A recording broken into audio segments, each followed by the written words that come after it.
Blood of a pure heart, garlic, blood of a king. I don't understand. Perhaps this is what McCullum drank. I had better keep that in mind.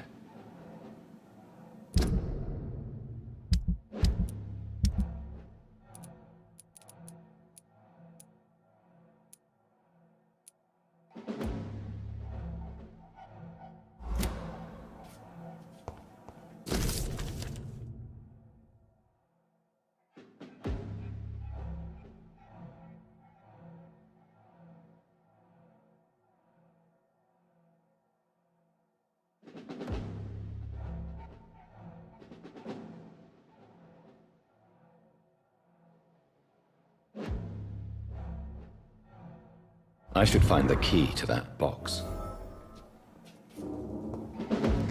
It's locked.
I have it. I can now open the box.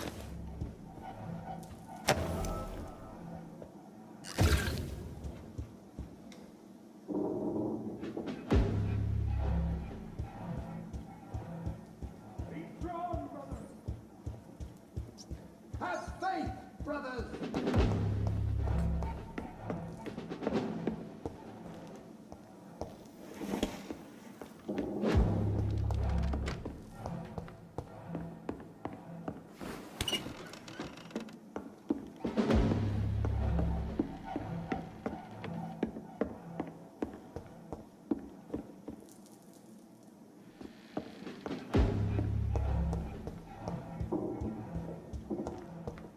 I really don't know if I should read this.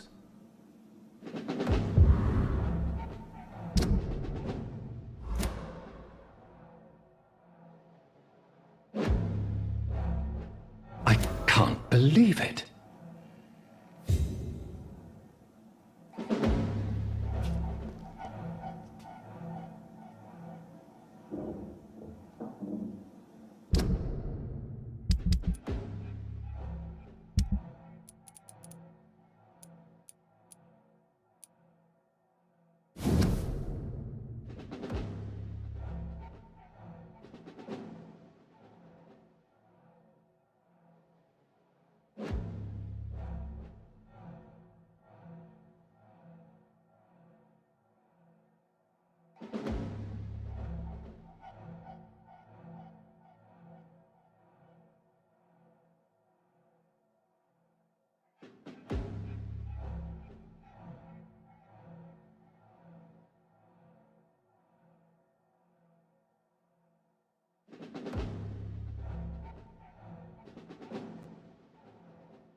Edgar. Edgar, can you hear me? Jonathan, is it really you? Easy. Easy. Save your strength. I'm getting you out of here.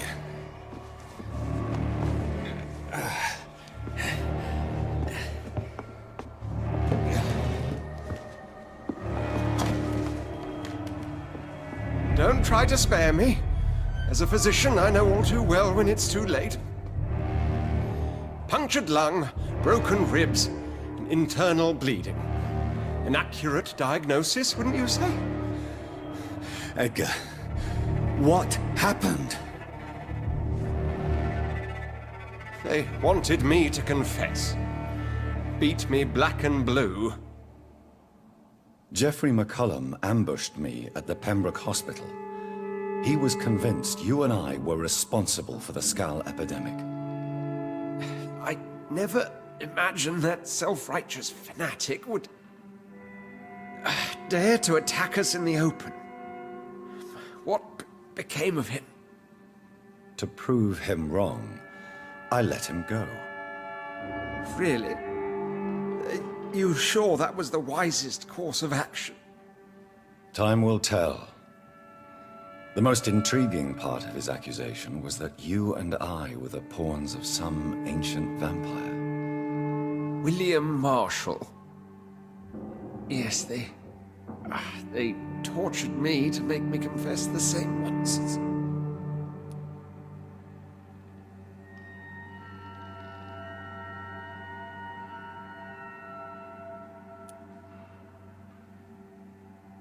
I think you're hiding something, Edgar. What do you mean? William Marshall, for example. You speak of him as if you know him. How is that? Jonathan, I cannot say I'm ready for another round of questions.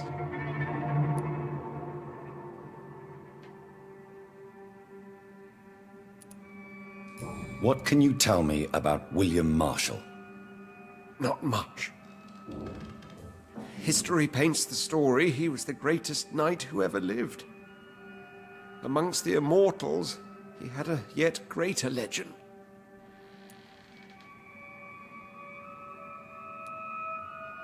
Why is the Guard of Priwen so obsessed with him? He was the only ancient vampire to escape the first great hunt launched by the Guard of Priwen in 1854. They believe he's an evil creature plotting his return.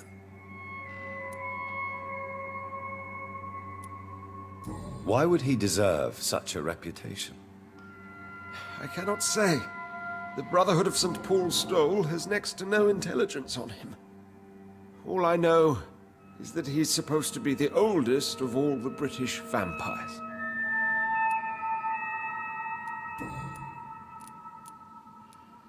Why would the Guard of Priwen believe you and I created the vampire epidemic? Maybe Due to our profession. Because I offered you shelter in my hospital.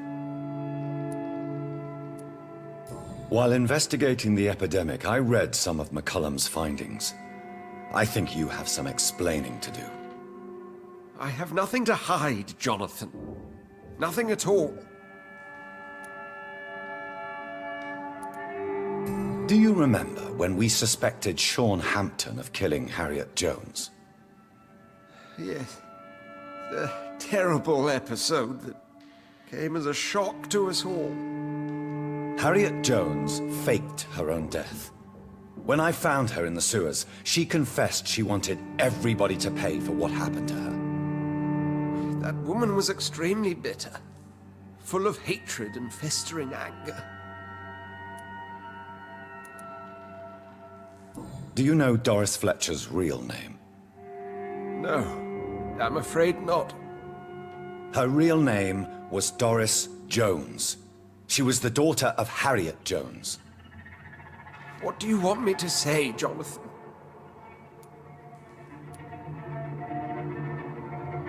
Doris Fletcher visited her mother at the Pembroke Hospital. That's how she first got infected. I know nothing about that. Miss Fletcher once came to visit the sick. That is all I know. No, Edgar, there is more. Doris Fletcher was Harriet Jones's daughter. They exhibited the same symptoms: blind hate and strong physical mutation. What does this sad story have to do with us? Come on, Edgar. Don't you see the pattern here? The epidemic, the link between Doris and Harriet, the suspicion of McCullum? How could I? I never saw Harriet Jones again after she fled the hospital. Do you know where we are? Doris Fletcher's theatre. This is where that hateful creature plotted to spread the epidemic across London. I only briefly met Miss Fletcher once when she visited the Pembroke Hospital. You say it was to see her mother.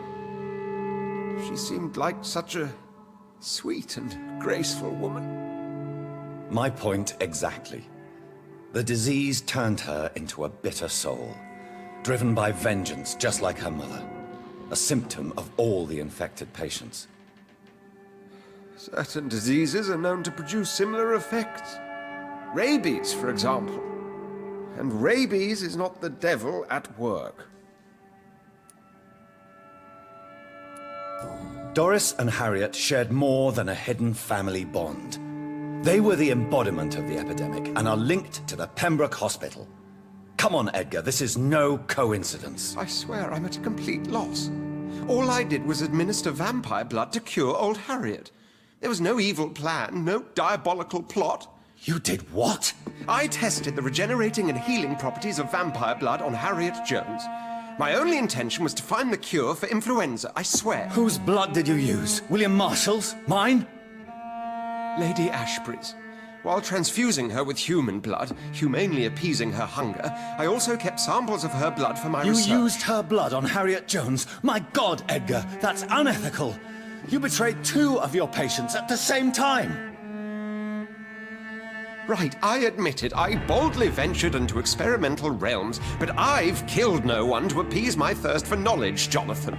I'm no murderer. I never asked to become what I am, Edgar. You chose to conduct your rogue experiments. You have worked beside me. You saw what I'm doing at Pembroke Hospital. Jonathan, you know I'm not an evil soul. Just another victim of this tragedy.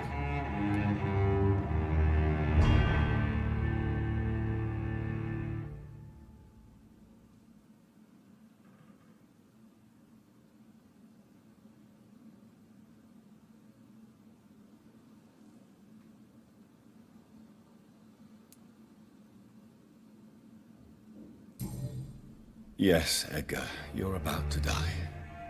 I won't say it's fair, but I can't say you don't deserve it. Your words hurt deeply, Jonathan. For they come from a friend.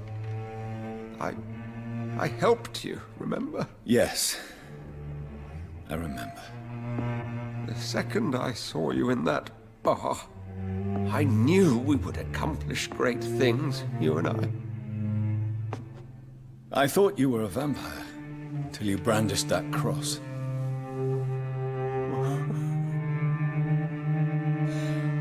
You looked so lost when you opened that door. For a few seconds I thought you were there to kill me. I think we were both afraid. And now, I feel true fear. Is there an afterlife? What will become of me when I'm dead, Dr. Reed? I really cannot say, Dr. Swansea. In the end, life betrays us all.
So Harriet Jones became the original carrier when Edgar gave her vampire blood.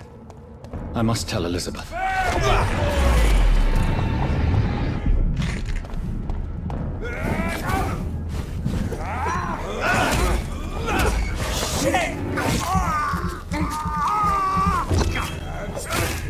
I'll send you to hell. I'll take a test. You'll never let you die, Lisa. I'll take a test.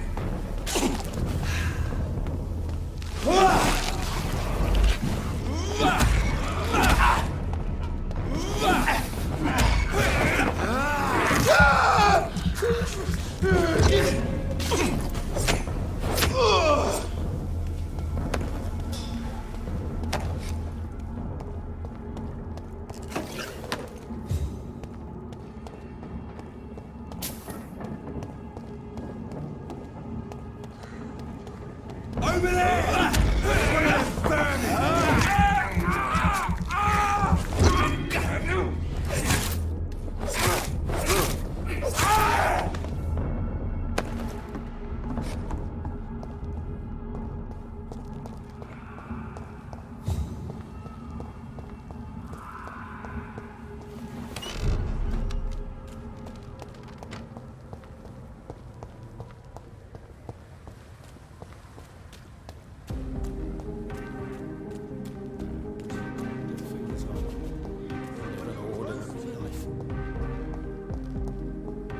Women die too in this war. Women's right to vote is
Good evening, Jonathan Reed.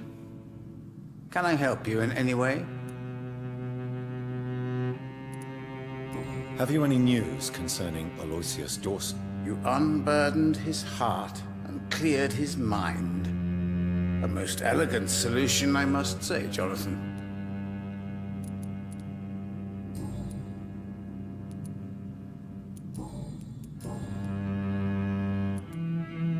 Tell me the truth, Usher. Are you a vampire? By the stole, you really thought you could force Usher Talltree to yield to your little mind tricks like an oblivious mortal?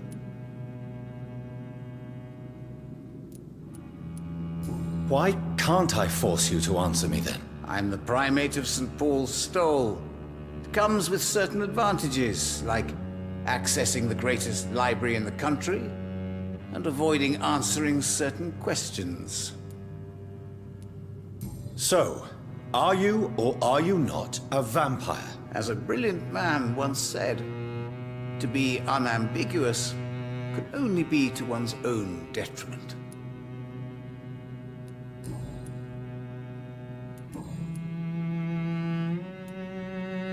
I found your notebook. The one the guard of Prewen stole from you. And you brought it back to me. That's excellent news, Jonathan. Were you able to keep yourself from reading it? No. Ah, the oldest temptation of all. If Pandora herself did not pass the test, I suppose I should not blame you for your curiosity. So you're not angry with me? Why should I be? To live is to make choices, Jonathan. And you made yours. Now give it to me, please. Goodbye, sir. Until we meet again. I rarely wander, yet it amuses me to converse with your kind. Cards never lie, but they are never easy to read.